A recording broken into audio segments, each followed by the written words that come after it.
Para conmemorar los 70 años de la ladrillera Santa Fe, Gerardo y yo quisimos entrevistarte porque consideramos que has dejado una huella imborrable en nuestra arquitectura colombiana, esencialmente con ese trabajo continuo, riguroso y realmente poético que has utilizado este material. Laureano Forero es arquitecto de la Universidad Nacional de Colombia, sede de Medellín. Es una escuela realmente con un enfoque politécnico, donde tiene un compromiso sobre el oficio, la técnica y el lugar que tú has sabido representar ampliamente. Luego continúas como con tu formación en Italia y en Inglaterra, y allí pues logras realmente a través de una beca otorgada por la universidad pues complementar los estudios que haces acá en Medellín. Regresas a Medellín y has hecho un trabajo ininterrumpido durante más de 60 años, donde realmente eres un referente clave en el trabajo de no solo de la reflexión sobre la ciudad, la arquitectura y la parte técnica, que es muy importante, y la utilización de ese material maravilloso que es el ladrillo. Has tenido múltiples distinciones en todo el mundo, entre ellas destaco las bienales de colombiana, la de Ecuador, la de Argentina, entre otros. Pues con esta breve presentación quisiéramos preguntarte y hacer como una conversación para poder tener como dos caminos complementarios. Uno es tu experiencia personal, íntima, de vivir en esta ciudad de ladrillo, y otra es pues esa dimensión técnica que es fundamental. Entonces, ¿cómo fue crecer en Medellín, en este valle que es una ciudad de ladrillo? Cristina, pues muchas gracias. Hiciste una introducción maravillosa. Yo fundamentalmente soy un albañil. Yo no me precio de ser un profesional universitario, sino ser fundamentalmente un albañil. ¿Qué es un albañil? Un hombre que construye con aquellas cosas que tiene en sus manos. ¿Cuáles son aquellas que toda persona que nace en la tierra tiene para construir algo? La tierra. O sea, el ser humano siempre ha construido con tierra. La piedra ha sido otro de los elementos importantes para construir, pero generalmente no se encuentra en todas partes. Hay partes donde no hay piedra y la tierra siempre está. Es fundamentalmente la composición de nuestro planeta. Entonces, construir con tierra es importante y por eso para mí fue siempre muy didáctico. Aprendí muchísimo de ver gente que hacía cualquier cosa con tierra.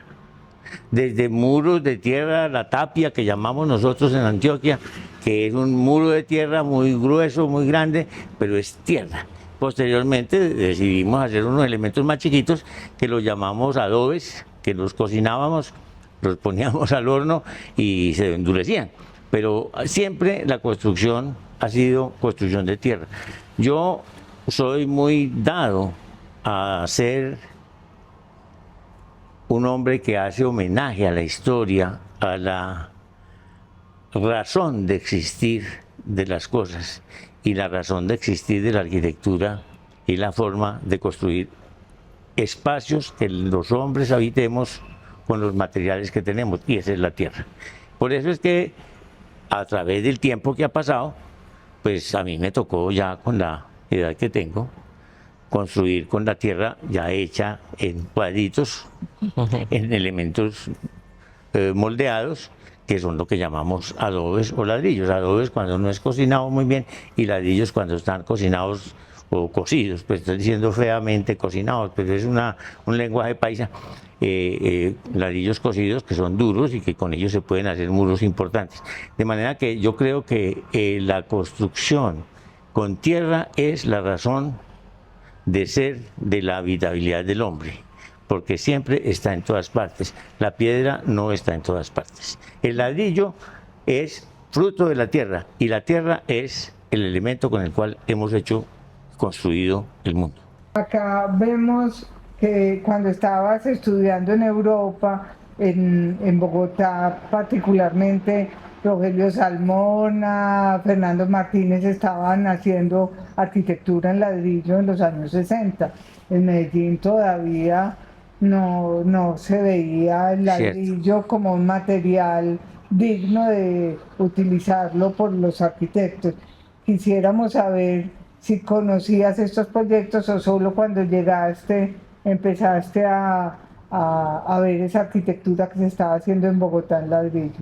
Bueno, la verdad es que todos los que estudiamos arquitectura empezamos a conocer nuestro país a través de la arquitectura.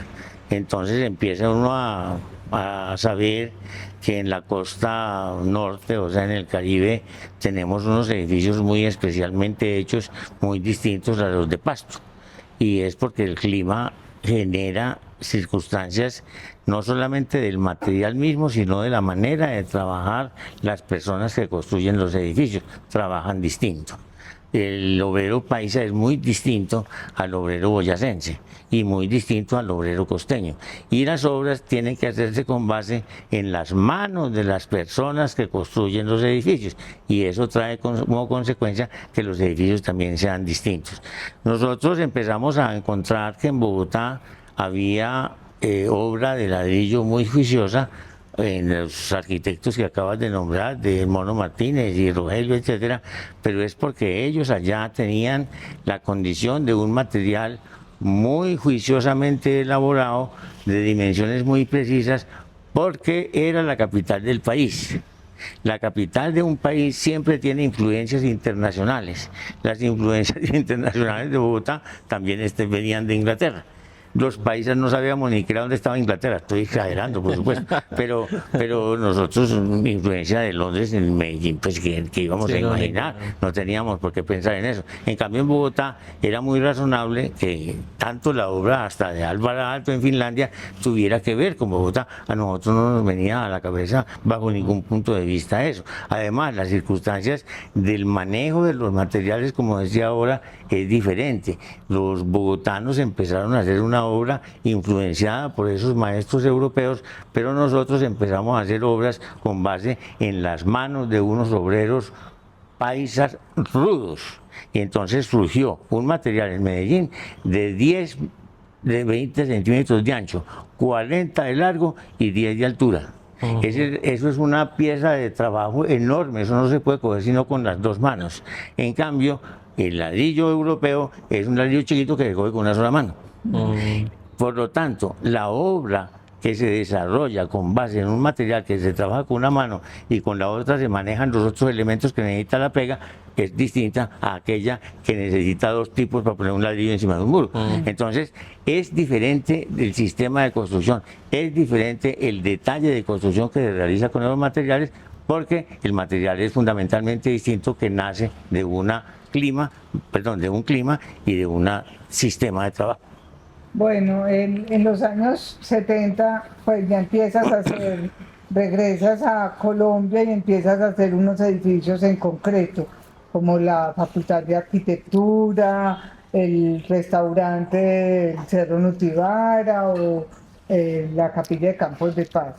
Una arquitectura como que quiere mostrar la honestidad del material, pues como los materiales desnudos, sin estucos, sin revestimientos, pero hay un giro fundamental que se da, y es cuando haces el edificio Lorena en el 73, que creemos que es el primer edificio Sí. en ladrillo a la vista que hace, y realmente es novedoso. ¿Cómo se llegó a esta decisión de hacer Lorena en ladrillo a la vista?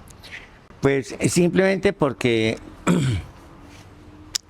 los edificios, cuando están diseñados por un arquitecto responsable, tiene que pensar siempre en su tiempo de vida. Como un edificio que uno proyecta para determinado uso se puede mantener siempre bien. Tiene que pensar en qué material va a usar para que no esté exigiendo un gasto mensual de sostenimiento, porque va a ser imposible, va a terminar en una ruina. Entonces el ladrillo siempre ha sido, por el hecho de ser tierra, el material aconsejable para que se mantenga de una condición excepcionalmente buena, aparentemente nuevo, sin necesidad de nada, siempre y cuando el detalle de construcción esté muy bien hecho. Entonces, cuando nosotros hicimos ese primer edificio que es Lorena, pensamos en que debía ser en un material que no exigiera mantenimiento, porque todos los copropietarios que estaban allí se iban a arruinar. No podíamos meterlos en una empresa con la cual iban a tener que tener, o de la cual iban a tener que tener siempre gastos que no iban a poder soportar. Entonces, por esa razón pensamos en que los edificios debían ser en materiales que fueran autosostenibles, fáciles de mantener, pero siendo tan honestos como que, como eran edificios con una estructura de concreto, que era aquella base fundamental para que él viviera, se debía mostrar también. Entonces siempre tuvimos en todos los edificios nuestros en altura la disponibilidad y exigencia a nosotros mismos de mostrar tanto el material con el cual iba a estar acabado, que tuviera un costo de mantenimiento casi cero y una estructura absolutamente clara, mostrando que era una composición de material de fachada y material de soporte. Ahí, por ejemplo, tiene algo que ver que sea un uso residencial. O sea, porque veníamos de ver estos edificios donde igual también tiene un buen mantenimiento, ¿cierto? El concreto tiene una larga vida, pero digamos son edificios más como institucionales, ¿cierto? Es como otro uso. En cambio, Lorena y más adelante, por ejemplo, Urbanal, que abre también como un trabajo de 3 décadas, 80s, 90s, 2000s, de edificios multifamiliares, viviendas con un uso intensivo del ladrillo. ¿Tiene algo que ver que sea una residencia, que sea para el hábitat como humano y el ladrillo haga parte como de eso? Sí, yo creo que tiene que ver y mucho, tiene que ver muchísimo, porque es que un edificio de mampostería de ladrillo, cuando es residencial, pues tiene tantos dueños como personas habitan allí, y todos van a estar juiciosamente preocupados porque el edificio se mantenga muy bien. Cuando es un edificio público, a nadie le importa cómo es el edificio por fuera. Si se está cayendo de sucio, no les importa, alguien lo va a arreglar. Entonces el edificio público siempre es un edificio que tiene que tener una capacidad de supervivencia casi sin que nadie lo note, sin que nadie le pida ningún favor. Por eso nosotros en los edificios públicos generalmente tratamos de que el material que usamos sea capaz de sobrevivir sin nada. El concreto tiene esa particularidad siempre y cuando su detalle de construcción, su manera de usarlo sea correcto, porque si es incorrecto va a ser peor que si estuviera en otro tipo de material. De manera que los edificios públicos nuestros generalmente proponemos que se hagan en una cosa cuya dureza sea tal que nada le pueda hacer daño. Y eso nos ha llevado a que muchos de los edificios públicos nuestros están hechos en concreto expuesto. Y ahora ya en el marco, como por ejemplo de este edificio Urbanal, que digamos tiene una singularidad formal inclusive, ¿cierto? Como también una escala muy pequeña, como esta cinta de vivienda. ¿Cómo se abordó este proyecto? ¿Podríamos hablar un poquito más de cómo se llegó a este ejercicio de Urbanal? Este edificio me sorprende que me estés preguntando acerca de él, porque es un edificio cuya forma es un análisis de rentabilidad. Los terrenos donde uno hace los edificios tienen la capacidad de recibir una cierta cantidad de unidades de vivienda. Y si uno hace un edificio en este mismo terreno que me estás mostrando, recto, cabe una cierta cantidad de apartamentos. Entonces hicimos varios análisis y encontramos que con esa forma sinuosa pues teníamos más apartamentos. Esas formas curvas nano implicaban de todas maneras una utilización del ladrillo de manera no convencional, porque tenía que colocarlo parado en lugar de las hiladas convencionales horizontales. Entonces, Indudablemente, claro. háblenos Claro. de un poco de eso. Bueno, cuando las formas sinuosas son de unos radios tan grandes, no incide definitivamente en el tamaño del ladrillo. Cuando las formas son curvas pequeñas como las que hay en este edificio, en los descansos de las escaleras, sí hay que hacer un esfuerzo grande y poner los ladrillos de forma vertical para que se puedan caber unos con otros. De manera que en un caso de edificios sinuosos como estos no hay ninguna injerencia del tamaño del ladrillo, porque la curvatura tiene un radio muy grande, no pasa nada con los ladrillos, no hay ninguna afectación en la forma de ponerlos como cuando están en sistemas ortogonales.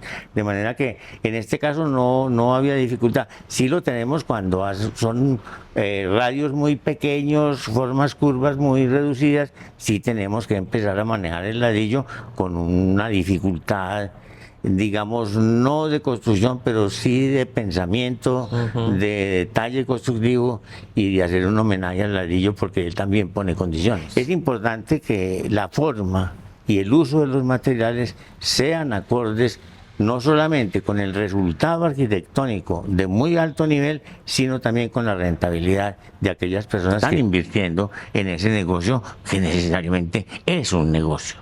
De acuerdo, y yo creo que esa consistencia y esa mirada es la que hace que, por ejemplo, tengamos 3 décadas consistentes de trabajo, ¿cierto? En vivienda multifamiliar, unifamiliar, ejercicios rentables y que han construido, pues evidentemente, la ciudad que tenemos hoy. Así es. También viendo como en el panorama general de las obras, vemos no solo el uso del ladrillo, sino una experimentación con el ladrillo, como desde lo técnico también y como las atmósferas que va generando como en el espacio. No es lo mismo, por ejemplo, esta casa en Florida Blanca, como digamos el ladrillo y el concreto se van viendo de una manera, las juntas son como muy visibles, en cambio ya en estas últimas casas como la Casa del Viento se busca más como la monumentalidad del ladrillo, esto como un bloque, como una superficie homogénea. Y así en los edificios como multifamiliares vamos viendo ciertos experimentos con las texturas, cómo es enfrentarse a ello, qué búsquedas hay detrás, cómo se trabaja ese tema.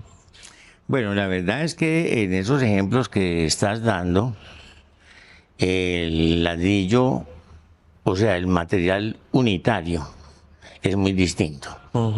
En esa casa, en la primera que está, que es la casa de Florida Blanca, el ladrillo es un ladrillo grande, de huecos horizontales. Entonces, cuando uno hace un muro con ladrillo y los huecos le salen a la fachada, pues tiene una dificultad, no porque se vean feos o bonitos, sino porque llenan de animales adentro. Entonces tiene que empezar a tapar los huecos y empieza a haber unas circunstancias que son muy feas. Entonces hace que uno tenga que manejar el material con base en su misma consistencia, o sea, el material como es él. En las otras que aparecen ya mucho más sólidos los muros es porque el ladrillo es más chiquito y no tiene huecos. Los huecos son verticales. Entonces, uno siempre trabaja con materiales que le permiten hacer determinados usos de él que tengan un resultado óptimo. Nosotros en esa casa de Florida Blanca teníamos que tener mucho cuidado porque era el ladrillo burdo, que no era para tenerlo a la vista, sino que estaba lleno de huecos. Entonces teníamos que estar manejando una serie de materiales que hacían parte del muro mismo, como es el concreto. En las otras no, en las otras el material era capaz de subsistir sin necesidad de que el concreto estuviera expuesto. Depende mucho del sistema constructivo, depende mucho de la dimensión del elemento que construye el muro. Tú habías mencionado la diferencia del ladrillo más rústico, más grande, más de un formato mayor de los paisas, que en un artículo que tú escribiste hablabas que Germán Samper te había mencionado que era un ladrillo macho, pues que era como un ladrillo más tosco, más rudo, más pesado. Burdo, como... Entonces vuelvo a tocar ese asunto Fosillón decía una cosa muy bella, el rey Fosillón, que dice que el hombre siempre mete las manos en las entrañas de la tierra para cambiar la superficie, para crear una nueva epidermis. Y eso es lo que se hace con el ladrillo, trabajar la arcilla y endurecerla y generar estos formatos y estos bloques duros y poder generar las hiladas y como las juntas distintas y todo. Entonces uno ve a lo largo como de tu trabajo una exploración, como decía Ger, de varios tipos de puesta en obra. A veces vertical, a veces es más digamos decorativo, otras veces son estructurales, entonces quiero que amplíes un poco como ese tema. Sí, es importante ese concepto, porque es que nosotros estamos haciendo, o estábamos, porque ya las ladrilleras han cambiado de tamaño de los elementos que están produciendo. Cuando empezamos a hacer nuestra obra de ladrillo, era una obra negra, que nosotros la dejábamos muy bien hecha, pero era obra negra. Y no pretendíamos que fuera nada distinto. Y usábamos el ladrillo hecho por los paisas. Todo lo que está hecho por nosotros los paisas, fundamentalmente, tiene que ser rentable, después bonito, pero fundamentalmente rentable. Entonces el ladrillo nuestro es grande, grande, porque rinde más para hacer un muro, unos ladrillos grandes que un montón de piecitas chiquitas cuya mano de obra se encarece mucho. Y hay que usar más material de pega y más cuidado. Entonces nosotros hicimos prácticamente edificios de ladrillo en obra negra, con todo el descaro, porque en esas fotografías que me están mostrando de esa casa de Florida Blanca, ustedes ven que hay unos ladrillos que son las puntas de los ladrillos que son los huecos rellenos. Y los dejábamos expuestos allí con toda la tranquilidad diciendo, esto es verdad. Es porque el ladrillo es así. Nosotros no queremos cambiar el sistema constructivo paisa, porque es que los paisas queremos hacer obras buenas, pero que sean rentables. O sea, casi que primero que sea un buen negocio, que después que sea buena. Pero los paisas somos todos negociantes. El paisa es un hombre que tiene que producir rentabilidad en todo lo que lo rodea. Y ese ladrillo y esa obra nuestra de mampostería de ladrillo es fundamentalmente funcional, con todos los riesgos, como esa casa que ustedes están viendo, que ha tenido muchos premios, pero es porque es de una honestidad que casi ofende. Casi que ofende, porque está mostrada como necesariamente dio la obra. De manera que eso nace de una idiosincrasia paisa, de unos albañiles paisas, de un ladrillo paisa y de todo el concepto paisa de que las cosas deben ser muy bonitas, pero rentables. Otro tema importante es que tú tejes historia, memoria y materia, es decir, sobre todo en las restauraciones que has hecho de cuando hiciste el centro comercial Villanueva o el edificio Carré, pues en Guayaquil, San Juan, o aún el centro comercial Almacentro, hay esa relación o ese diálogo entre lo antiguo, cómo se utilizó el material del ladrillo antes y lo que estás haciendo nuevo. Entonces, quisiéramos cómo estableces ese diálogo que hiciste los proyectos. A ver, yo creo que los arquitectos, cuando creemos que somos juiciosos, debemos apoyarnos fundamentalmente en el respeto. El respeto por la sociedad que nos circunda, el respeto por la obra que uno está realizando y el respeto por la forma como se ha de hacer la construcción, teniendo en cuenta cuál es el constructor. Entonces, cuando uno se enfrenta a obras que son patrimoniales, o sea, que es un edificio que es una marca en la ciudad, el respeto es fundamental. Y si ese edificio ha permanecido tantos años en la ciudad ya lo reconoce como propio. Cuando la ciudad dice, este edificio es mío, porque es exactamente la definición. La ciudad dice, este edificio es mío, no es del seminario menor o del señor no sé quién, no, este edificio es mío, ha permanecido aquí 50 años. Entonces uno tiene que decir, señor, hay que respetarlo, porque es que la gente cuando da una dirección dice, ve, al lado del edificio del seminario, Sí. ya sabe todo el mundo cuál Hay una es. memoria Claro. colectiva. Sí. Entonces ese edificio pertenece, tiene dirección propia y hay que respetar esa cosa. Yo creo que los arquitectos tenemos que tener un enorme respeto por los edificios que le pertenecen a la ciudad. No a otro arquitecto, le pertenecen a la ciudad y ser respetuosos. En Villanueva, por ejemplo, en esas fotografías que ustedes tienen, pueden ver claramente que hay un edificio que existe y hay uno nuevo. Son Ujú. distintos. El edificio nuevo tiene forma de manejo del material distinto, sus ventanas y demás tratan de no ser demasiado distantes de las existentes, pero tampoco las estamos repitiendo. Ujú. Estamos haciendo unas ventanas de hoy que no sean demasiado distantes de aquellas que había hace 50 años. Entonces, empieza de nuevo también el respeto por la forma misma y por el material de hoy versus el material de ayer. Entonces, cuando hacemos obras de remodelación, obras patrimoniales, somos muy juiciosos en el respeto por la obra, de no ir a, a cambiar la época de una obra con materiales que no fueron de ella, sino usando siempre los materiales que fueron de la época cuando lo hicieron. Y en eso somos terriblemente respetuosos y yo creo que eso es fundamental. En esos edificios como el Vázquez y todos esos edificios que están en Guayaquil, nosotros fuimos muy respetuosos, fueron los primeros edificios que hicieron en Medellín. Ujú. Eran los edificios de apartamentos de esa época, pues para decirlo de alguna manera facilista.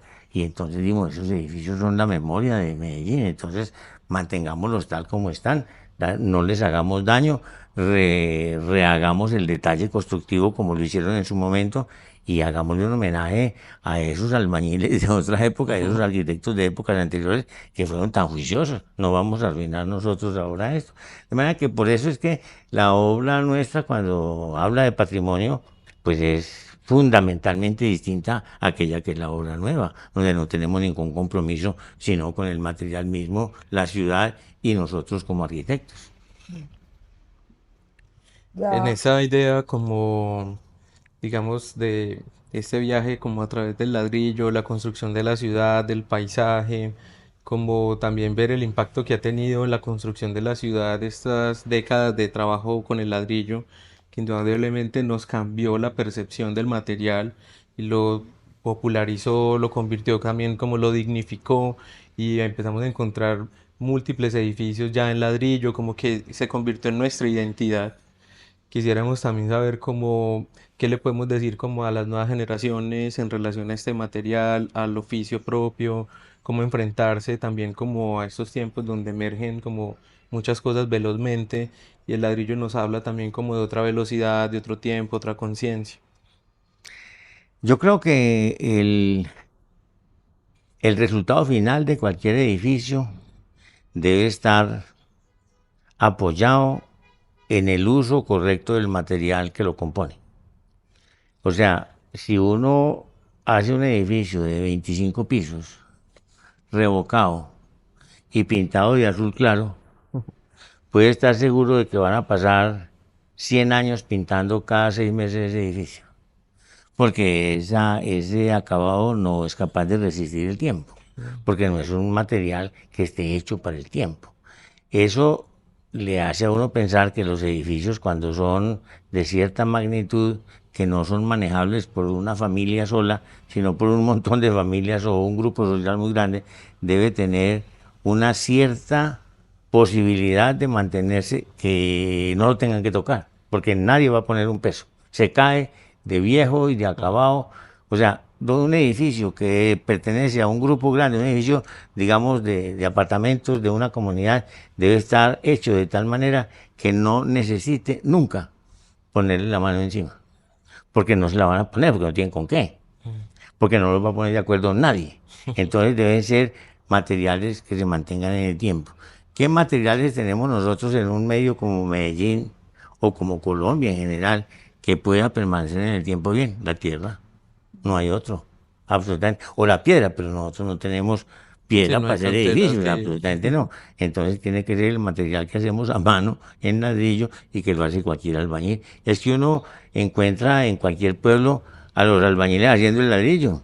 Mm. Hacen los ladrillos para construirlos y los hacen muy bien hechos, juiciosamente. Puede que no les queden con la resistencia de una cocción industrial, pero que se maneja bien, absolutamente. De manera que el ladrillo es un material noble para aquellos países en los cuales lo que tenemos es tierra.